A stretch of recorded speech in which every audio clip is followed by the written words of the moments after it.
Ќе стартували од 1 март новата регулатива за пушење цигари. Првичните најави беа дека предлог законот ќе стапи на сила од 1 следниот месец, но тој се уште не поминал на влада. Законот се уште стои на јавна расправа на ЕНЕР, но е затворен за коментирање.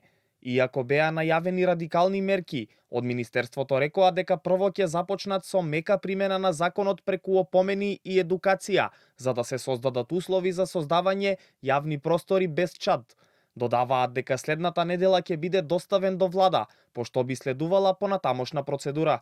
Министерството за здравство интензивно работи на разгледување на пристигнатите забелешки и евентуално усогласување на текстот на предлог законот за заштита од пушење.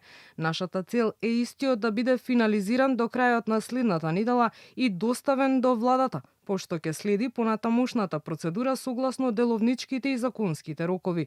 Не можеме да соопштиме конкретни и дефинитивни рокови, ниту да прецизираме дали и во каков обем би имало преоден период. Сите детали поврзани со стапувањето во сила и начинот на спроведување ќе бидат јавно и прецизно објавени во моментот кога законот ќе биде финализиран и усвоен во соодветна постапка.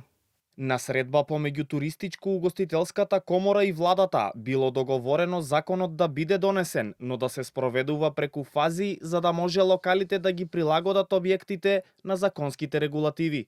Од владата беше побарано дека законот ќе треба да се имплементира во пракса нормално што поскоро да се донесе.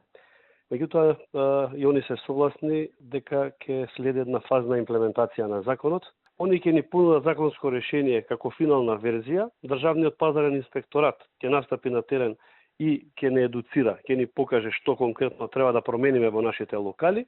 Добро. Во првата година ќе треба ние да направиме, ако сакаме да се пуши на тие тараси, ќе треба физички да бидат одвоени од натрешниот дел. Дозвола за пушење ќе има исклучиво на строго дефинирани отворени простори, кои ќе мора да бидат отворени од најмалку 3 страни и без било какви прегради. Со истиот предлог ќе бидат регулирани и правилата за продажба и изложување. Тутунски производи нема да може да се продаваат во угостителски објекти, на плажи и саеми, а за прекршување на законот се предвидени драконски казни. Правните лица може да бидат казнети за 2000 до 5000 евра, до 2000 евра за одговорното лице и казна до 300 евра за лицето кое го крши законот.